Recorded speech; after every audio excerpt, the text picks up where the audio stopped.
बच्चों, आपका स्वागत है हमारे क्लास एनसीईआरटी डायरी में, जिसमें आज हम लोग द्विघात समीकरण के बारे में पढ़ेंगे।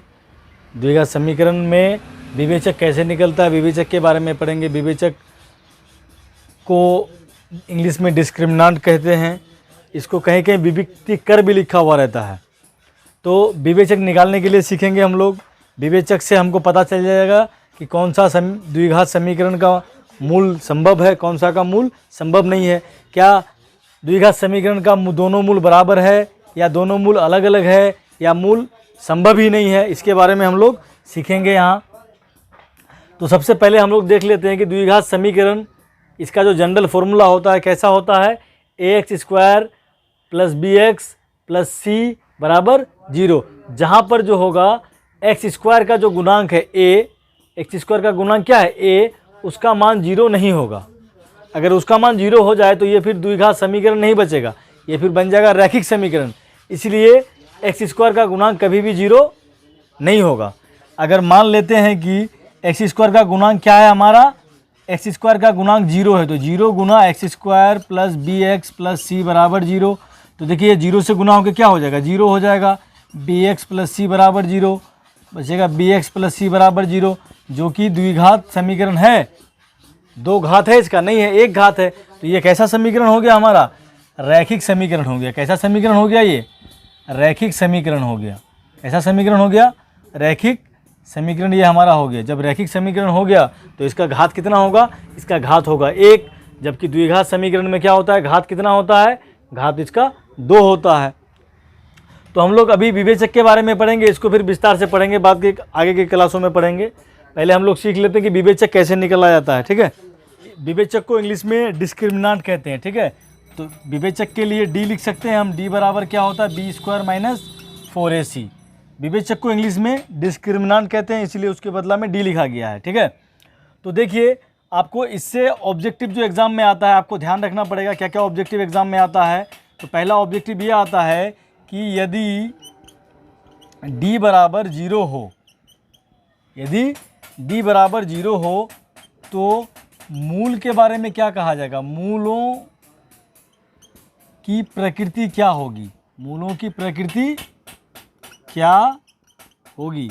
ये आपका एग्ज़ाम में ऑब्जेक्टिव में आता है कि यदि d बराबर 0 हो, चाहे तो रहेगा आपका d बराबर 0 हो, या आपको लिखा हुआ रहेगा कि b² - 4ac बराबर 0 हो। वही बात है, या तो कहेगा यहाँ है d बराबर 0, या d के बदला में b² - 4ac रहेगा लिखा हुआ। अगर ये 0 हो तब मूलों की प्रकृति क्या होगी, मतलब प्रकृति का मतलब क्या है कि दोनों मूल कैसा होगा। तो इसका क्या आंसर होगा, दोनों मूल कैसा होगा। तो दोनों मूल क्या होगा, बराबर होगा। दोनों मूल कैसा होगा, दोनों मूल समान होगा। कैसा होगा, समान होगा। ये है आपका। तो दूसरा पूछा जाता है सवाल इसी में कि यदि d लिखे चाहे b² - 4ac लिखे, बराबर ये जो इसका जो मान हो अगर बड़ा हो जाए 0 से, 0 से क्या हो, बड़ा हो, तो मूलों की प्रकृति क्या होगी, मूलों की प्रकृति क्या होगी। ठीक है, तो इसका क्या जवाब होगा, ये बार बार आता है एग्जाम में, ये चीज़ को ध्यान रखना है, इस चीज़ को आपको ध्यान रखना है। अगर b² - 4ac, या यहाँ पर आपको b² - 4ac के बदला में लिखा जाएगा d, अगर इसका मान ग्रेटर देन 0 हो, मतलब 0 से क्या हो, बड़ा हो, तब मूलों के बारे में क्या कहा जाएगा, दोनों मूल कैसा होगा। तो दोनों मूल जो होगा ना अलग अलग होगा। दोनों मूल कैसा होगा, दोनों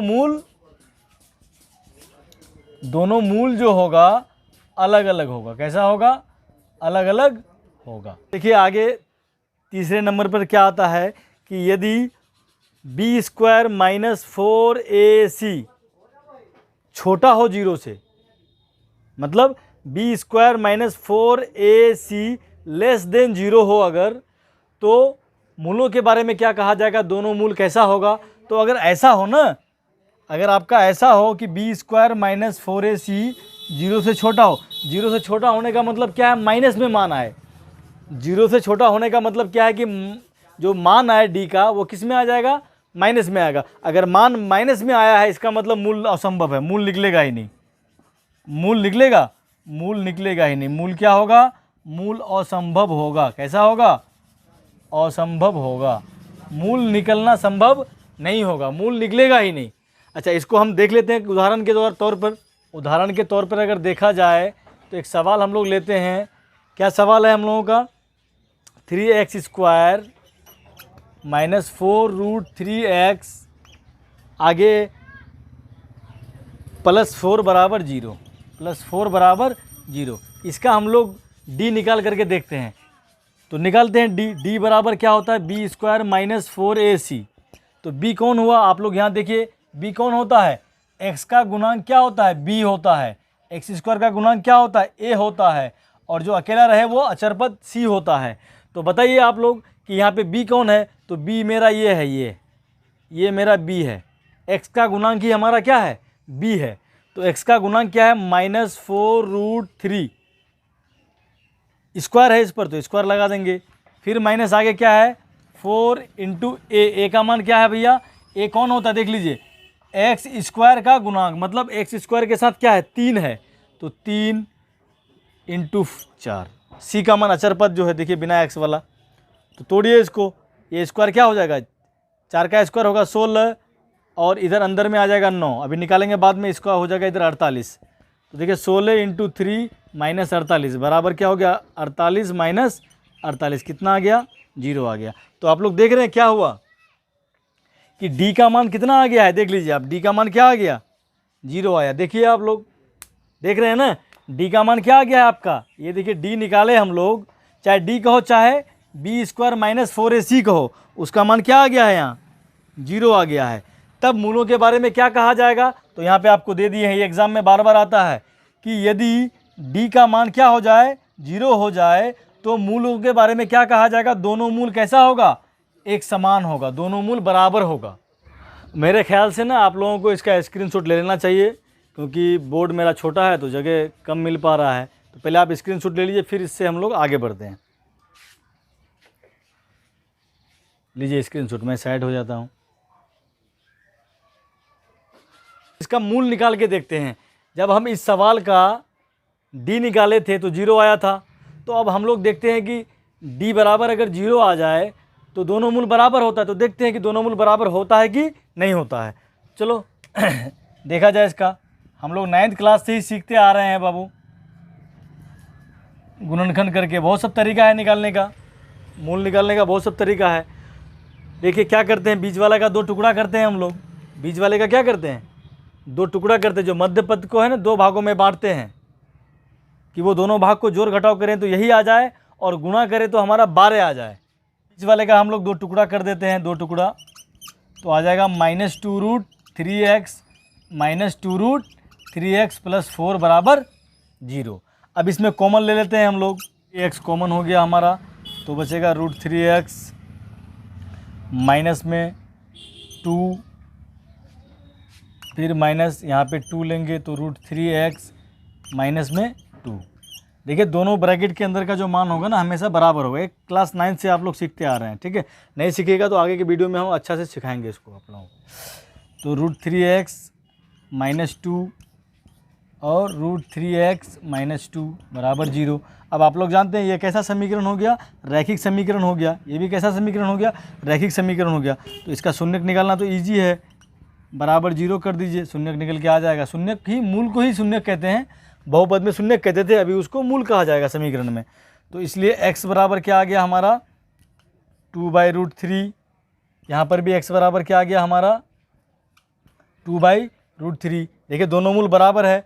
और अगर आपको किताब में या आंसर में, ऑब्जेक्टिव में अगर आंसर में आपको 2/√3 नहीं है तो इसका मतलब ये हुआ कि वो √3 का परिमेयकरण करके दिया है। तो √3 का जो परिमेयकरण करेंगे हम लोग तो क्या होगा? √3 को ऊपर नीचे से गुना कर देंगे तो क्या आ जाएगा? 2√3/3। देखिए, और इधर भी क्या आ जाएगा हमारा?